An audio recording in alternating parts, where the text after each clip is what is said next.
भूर्भुवः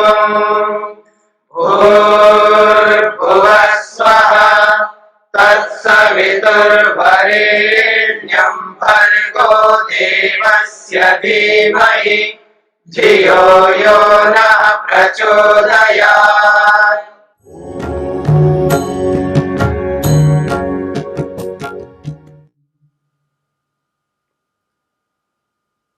विभूति पाद के 21वें सूत्र तक हमने किया है।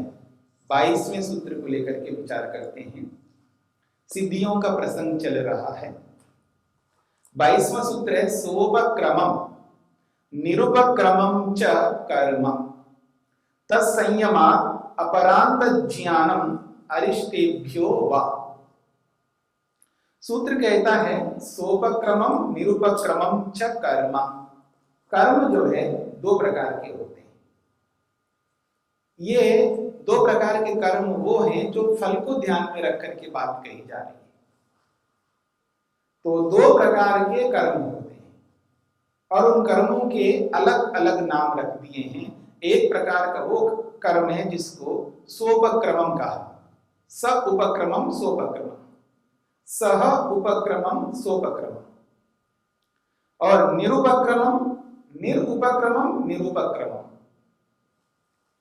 तो यहां पर सोपक्रमम उसको कहते हैं जो शीघ्र फल देते हैं। ऐसे कर्म हैं जिन कर्मों का फल शीघ्रता से प्राप्त होता है। ये एक प्रकार का कर्म है। दूसरा वो कर्म है जिसको निरुपक्रमम कहा है। निरुपक्रमम उसको कहते हैं जो देर से फल देते हैं, जिनका फल तुरंत नहीं मिलता, शीघ्रता से नहीं मिलता, देर से प्राप्त होते हैं। तो इस प्रकार से दो प्रकार के कर्म यहां पर सूत्र में स्पष्ट किए जा रहे हैं। एक का नाम सोपक्रमम, दूसरे का नाम निरुपक्रमम। अब कहते हैं इन दोनों ही प्रकार के कर्मों में योगी क्या करता है? संयम करता है। वो कहते हैं तत्संयमात् अपरांत ज्ञानम अरिष्टेभ्यो वा। तत्संयमात् इन दोनों प्रकार के कर्मों में संयम कर लेने से, शीघ्र फल देने वाले और देर से फल देने वाले इन दोनों प्रकार के कर्मों में योगी संयम करता है। उस संयम से क्या उपलब्धि मिलती है, क्या सिद्धि मिलती है? तो कहते हैं अपरांत ज्ञान। मृत्यु, अपरांत कहते हैं मृत्यु, मृत्यु का ज्ञान हो जाता है। यानी मृत्यु होने वाली है इसका बोध हो जाता है। उन कर्मों को देख लेने से, जो शीघ्र देने वाले कर्म हैं, शीघ्र फल देने वाले कर्म हैं, या जो देर से फल देने वाले कर्म हैं, इन दोनों प्रकार के कर्मों में संयम करने से योगी को मृत्यु के विषय में ज्ञान हो जाता है। मृत्यु होने वाली है इसके विषय में पता लगता है। फिर एक बात कहे वाह का मतलब अथवा, और एक बात कही है, इन दोनों प्रकार के कर्मों में संयम कर लेने से क्या और उपलब्धि मिलती है? वो कहते हैं अरिष्टेभ्य, अरिष्टों का पता लगता है। अरिष्ट कहते हैं चिन्ह, और वो चिन्ह है जो मृत्यु के चिन्ह कहते हैं। मृत्यु होने वाली है, उस मृत्यु से पहले कुछ चिन्ह, कुछ सिंबल्स प्रकट होते हैं हमारे शरीर में, हमारे जीवन में, हमारे विचारों में। हमारे शरीर में भी कुछ चिन्ह, कुछ सिंबल्स ऐसे प्रकट होते हैं, और हमारे विचारों में भी, हमारे कथन में भी कुछ ऐसे चिन्ह आ जाते हैं, ऐसे सिंबल्स आ जाते हैं जिनके माध्यम से ये पता लगता है कि मृत्यु होने वाली है। तो दो प्रकार की सिद्धि बताइए, एक मृत्यु का ज्ञान हो जाता है, या मृत्यु के विषय में जो सिंबल से चिन्ह है, उन चिन्हों का पता लगता है। उन चिन्हों से ये पता लगता है अब इसकी मृत्यु होने वाली है। तो ये दो प्रकार के कर्म इस सूत्र में स्पष्ट किए। तो आइए इस सूत्र का जो भाष्य है, महर्षि वेदव्यास क्या कहना चाहते हैं भाष्य को लेकर के। वो कहते हैं आयुर्विपाकम कर्म द्विविधम, आयुर्विपाकम कर्म द्विविधम। विपाक कहते हैं फल।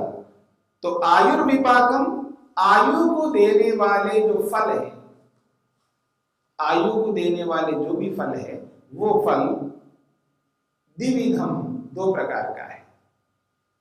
और इस आयु रूपी फल को देने वाले दो प्रकार के कर्म हैं। तो कहते हैं कर्म द्विविधम, कर्म दो प्रकार का है जिन कर्मों के माध्यम से आयु रूपी फल मिलता है। देखिए, हमने पीछे ये जाति, आयु और भोग को लेकर के विचार करके आए। कर्म का जो फल मिलते हैं जाति के रूप में, आयु के रूप में और भोग के रूप में। कुछ ऐसे भी कर्म होते हैं जो जाति को उत्पन्न करके जाति को देते हैं और उस जाति के साथ साथ आयु भी प्राप्त होती है और जाति और आयु के साथ साथ भोग भी प्राप्त होता है। अर्थात कर्म ऐसे हैं जिन कर्मों के फल स्वरूप में व्यक्ति को कोई ना कोई एक जाति मिलेगी, चाहे वो मनुष्य जाति हो, चाहे वो पशु जाति हो, चाहे वो पक्षी जाति हो। जाति का मतलब ये है, जो जाति शब्द से जो लोक में जैसे प्रचलन है उस जाति की बात नहीं हो रही है। जाति उसी को कहते हैं जैसे कि मनुष्य जाति, पशु जाति, पक्षी जाति, इस प्रकार। तो जब कर्म जाति को प्रदान करेंगे तो जाति के अनुरूप ही आयु को प्रदान करेंगे, और जैसी जाति होती है उस जाति के अनुरूप जैसी आयु होगी उसी जाति के अनुरूप फल, उसका भोग ये भी मिलेगा। जाति तो पशु का हो और आयु मनुष्य का मिले, ऐसा नहीं हो सकता। जाति तो पशु का है और भोग पक्षी का मिले, ऐसा नहीं हो सकता। तो इसलिए जैसी जाति होगी, जाति के अनुरूप आयु होगी और उसी जाति और आयु के अनुरूप ही भोग होगा। तो ये कर्म इस प्रकार से तीन प्रकार के फल प्रदान करते हैं। और वहां पर हमने ये भी समझने का प्रयत्न किया था, कुछ ऐसे कर्म होते हैं वो आयु को प्रदान करते हैं, उन कर्मों का एक फल होता है आयु प्रदान करते हैं। कुछ ऐसे भी कर्म होते हैं जिनका केवल वो भोग उसका फल होता है, ना आयु है ना जाति है। तो यहां पर उन कर्मों की चर्चा हो रही है जिन कर्मों से आयु प्राप्त हो जाती है। तो आयुर्विपाकम कर्म द्विविधम, दो प्रकार के कर्म हैं जो आयु रूपी फल को प्रदान करने वाले हैं, और उनके नाम रख दिया है सोपक्रमम निरुपक्रमम च। एक का नाम है सोपक्रमम, शीघ्र फल देने वाले, और दूसरे का नाम है निरुपक्रमम, अर्थात देर से फल देने वाले। अब इनको समझाने का प्रयास करते हैं महर्षि वेदव्यास, जिससे कि सरलता से हमारे मन में बैठ जाए, हृदयंगम हो जाए। कुछ ऐसे उदाहरण दिए जा रहे हैं। जितने भी दुनिया में उदाहरण दिए जाते हैं उनका एकमात्र उद्देश्य होता है उन उदाहरणों से विषय स्पष्ट हो जाए, जो कहना चाहते हैं वो बात हमारे हृदय में बैठ जाए, हमारी बुद्धि में बैठ जाए, हमारे मन को वो स्वीकार हो जाए। तो महर्षि वेदव्यास ने भी यहाँ पर कुछ ऐसे उदाहरण दिए जिससे सरलता से हम समझ सकते हैं। वो कहते हैं तत्र यथा आर्द्रम वस्त्रम वितानितम लघीयसा कालेन शुष्ये तथा सोपक्रमम। बहुत सरल उदाहरण देकर के महर्षि वेदव्यास समझाना चाह रहे हैं। वो कहते हैं सोपक्रमम नामक कर्म कैसा होता है, उस कर्म को समझाने के लिए वो उदाहरण दे रहे हैं। जैसे आर्द्रम वस्त्रम, यथा आर्द्रम वस्त्रम, आर्द्र कहते हैं गीले, जो गीला हो जाता है ना, कोई वस्तु गीला हो जाए तो उसको आर्द्र कहते हैं संस्कृत में। वो कहते हैं आर्द्रम वस्त्रम, जो भी कपड़े हम पहनते हैं उन कपड़ों को लेकर के यदि आप विचार करिए, कोई वस्त्र गीला है अर्थात उसको धो लिया है। अब वस्त्र को धो लिया है तो गीला हो गया, गीला हो गया तो उसको कहते हैं वितानितम, उसको तार के ऊपर फैला दीजिएगा। जो भी हम तार बांधते हैं वस्त्र को सुखाने के लिए, उस तार पर उसको वितानितम, वितानितम का मतलब फैला दो। उसको पसार दो, पूरा ऐसे फैला करके तार के ऊपर डाल दीजिएगा। लघीयसा कालेन शुष्य, वो कहते हैं बहुत थोड़े से समय में वो सूख जाएगा। तथा सोपक्रमम, उसी प्रकार से ये सोपक्रम नामक कर्म होते हैं। जैसे गीले कपड़ा अगर आपने उसको फैला करके सुखा दिया है तो जल्दी सूख जाता है, ऐसे फल देने वाले ये कर्म होते हैं, शीघ्र फल देते हैं। इसका अभिप्राय है जल्दी फल प्रदान करते हैं। अब कहते हैं तथा च, जैसे ये जो गीला वस्त्र है जिसको आप फैला करके सुखाते हो, उसी प्रकार ना करके यदि उसको दूसरे ढंग से सुखाने का प्रयास करें, यथा च तदेवं संपिंडितम चिरेण शुष्येत, वो कहते हैं तदेव, उसी वस्त्र को धो तो लिया आपने, और धो करके हम लोग अक्सर क्या करते हैं, उसको निचोड़ते हैं। जब वस्त्र को जब निचोड़ते हैं तो ऐसे वो इकट्ठा रहता है, और ऐसे उसको करते हैं।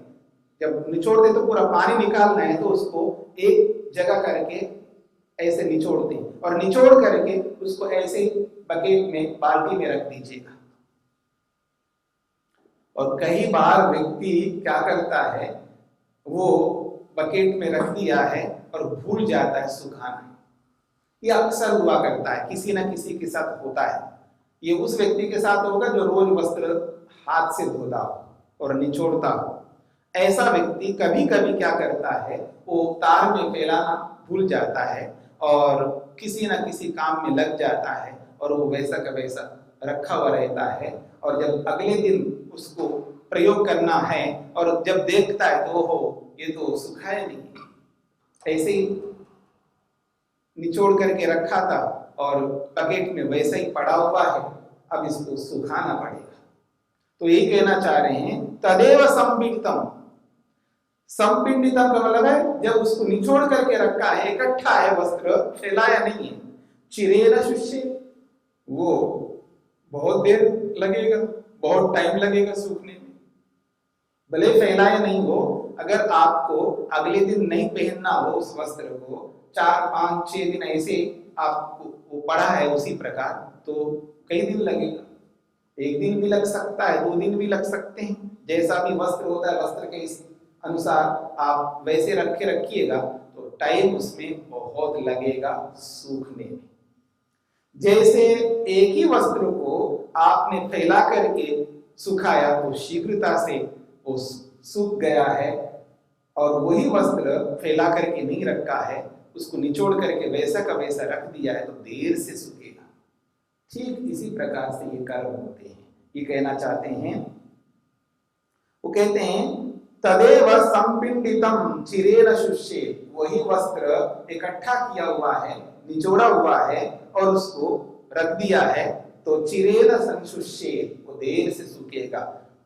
तदेवं निरुपक्रमम, ये निरुपक्रमम नामक जो कर्म है वो इसी प्रकार के होते हैं जो देर से फल प्रदान करते हैं। अब इसी बात को एक और उदाहरण देकर के समझाने का प्रयत्न करते हैं। यथा वा अग्नि शुष्के कक्षे मुक्तो वातेन समन्ततो युक्तः क्षेपीयसा कालेन दहेत तथा सोपक्रमम। यथा वा अग्नि, अग्नि आग जिसको आप कहते हैं, जो जलती हुई आग है, लपटों वाली आग है, तो अग्नि को शुष्के कक्षे मुक्तः, मान लो कोई ऐसा सूखे पत्ते हो, सूखा घास हो, ऐसा ढेर ऐसा हो और बिल्कुल सूखा हुआ, उसमें गीलापन नहीं है, और उसमें आपने आग लगा दिया है, तो क्या होगा, साथ में वातेन समन्तता, चारों ओर से वायु अच्छी चल रही हो, बिल्कुल बढ़िया वायु चल रही है, वायु का आवागमन हो रहा है, तो उस स्थिति में क्या होगा, क्षेपीयसा कालेन दहेत, और वो जो ढेर है वो क्या होगा, क्षेपीयसा, क्षेपीयसा कहते हैं बहुत शीघ्रता से, कुछ ही समय में, मतलब बहुत कम समय में वो पूरा का पूरा ढेर जो है सूख जाएगा, जल जाएगा। तो जैसे अग्नि डालने से तुरंत शीघ्रता से वो जल जाता है, तथा सोपक्रमम, वैसा ही ये सुपक्रमम नामक कर्म है। फिर कहते हैं यथा वा स एव अग्नि तृणराशो क्रमशो अवयवेषु न्यस्ता चिरेण दहे तथा निरुपक्रमम। अब उसी अग्नि को क्या करना है, तृणराशो क्रमशो अवयवेषु न्यस्ता। एक होता है घास का ढेर, छोटा सा ढेर आपने बनाया और उसमें अग्नि डाला, तुरंत जल जाएगा। लेकिन आपने कभी देखा हो जो बहुत बड़े बड़े ढेर होते हैं जिसमें कई दसियों बीसियों ट्रक जितना घास हो और इकट्ठा कर करके बिल्कुल उसको रख दिया है और उसको व्यवस्थित रूप से जमा करके रख दिया है, एक के ऊपर डाल डाल करके उसको प्रेस कर करके बिल्कुल एक करके बहुत बड़ी राशि कर दिया है, और उस राशि में आपने आग लगाई और थोड़ा थोड़ा करके भी लगाया आपने, तो उस पूरे इतनी बड़ी राशि को, इतने बड़े ढेर को जलने में बहुत टाइम लगेगा। तो वही बात कहना चाह रहे हैं, क्रमशः अवयवेषु न्यस्ता, और क्रम से अलग अलग ऐसे बहुत सारे ढेर हैं और बहुत बड़े बड़े ढेर हैं, उसमें एक एक करके आपने आग लगा दिया है, तो उस एक एक को जलने में भी बहुत टाइम लगेगा। वैसा ही निरुपक्रमम नामक कर्म होता है। तो अब कहना क्या चाह रहे हैं, तद एक भविकम आयुष्करम कर्मा द्विविधम। कहते हैं तद एक भविकम आयुष्करम, जो एक जन्म में, एक भविकम का मतलब है जो एक जन्म को देने वाला कर्म। कर्मों के प्रसंग में आपने पढ़ा था एक भविकम, ये शब्द आया था, यानी एक जन्म को देने वाला। अनेक कर्म मिलकर के एक जन्म को देने वाला, उसको एक भविकम कर्म कहते हैं। और वो भी एक जन्म को देने वाला जो कर्म है वो केवल आयु को देने वाला, क्योंकि एक जन्म को देने वाला जो कर्म है वो आयु को देने वाला भी होता है और जाति को देने वाला भी होता है, भोग को देने वाला भी होता है। लेकिन यहाँ पर कहा जा रहा है एक जन्म को देने वाला कर्म तो है, लेकिन वो केवल आयु को देने वाला कर्म है। और वो कर्म भी द्विविधम, दो प्रकार का होता है, सोपक्रमम निरुपक्रमम च, शीघ्र फल देने वाला या देर से फल देने वाला, ऐसा। तत्संयम, ऐसे उन दोनों प्रकार के कर्मों में संयम कर लेने से क्या होगा, कहते हैं अपरांतस्य प्रयायनस्य ज्ञानम। वो कहते हैं अपरांतस्य, उसको खोला है प्रायणस्य, प्रायण कहते हैं मृत्यु, प्रायणस्य ज्ञानम, मृत्यु का ज्ञान होता है। अब कोई भी व्यक्ति, जिस व्यक्ति को आप देखें, उस व्यक्ति के जो कर्म हैं उनके कर्मों को देखें तो सामान्य रूप से हम ऐसे ही मान लेते हैं कि ये व्यक्ति ऐसा कर्म कर रहा है, इसका फल ऐसा होगा, ऐसा हो सकता है, इसने बहुत नीच कर्म किया है तो इस नीच कर्म का ऐसे ऐसे फल मिलेगा। हम लोग अपने अपने ज्ञान के अनुसार हम कल्पनाएं किया करते हैं।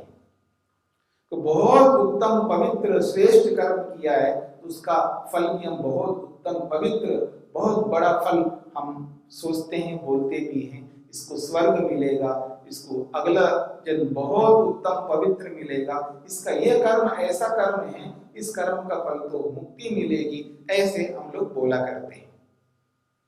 जैसे हम लोग दूसरों के अच्छे या बुरे कर्मों को देख करके बोलते हैं, ठीक उसी प्रकार से यहाँ पर योगी हम लोगों के कर्मों को जब देखते हैं, जो हम लोग कर्म करते हैं, उन कर्मों को देख करके उनको ये पता लग जाता है ये जो व्यक्ति कर्म कर रहा है ये इस प्रकार का कर्म कर रहा है, ये कर्म जो है आयु को देने वाला कर्म है और शीघ्र फल देने वाले कर्म है।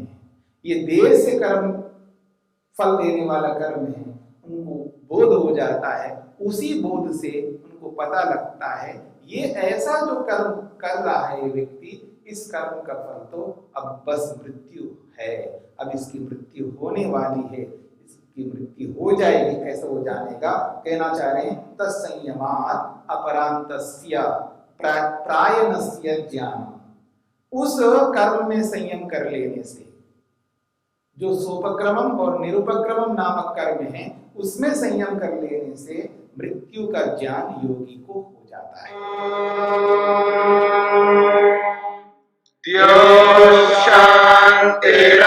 शान्तिरन्तरिक्षं शान्तिः पृथिवी शान्तिरापः शान्तिरोषधयः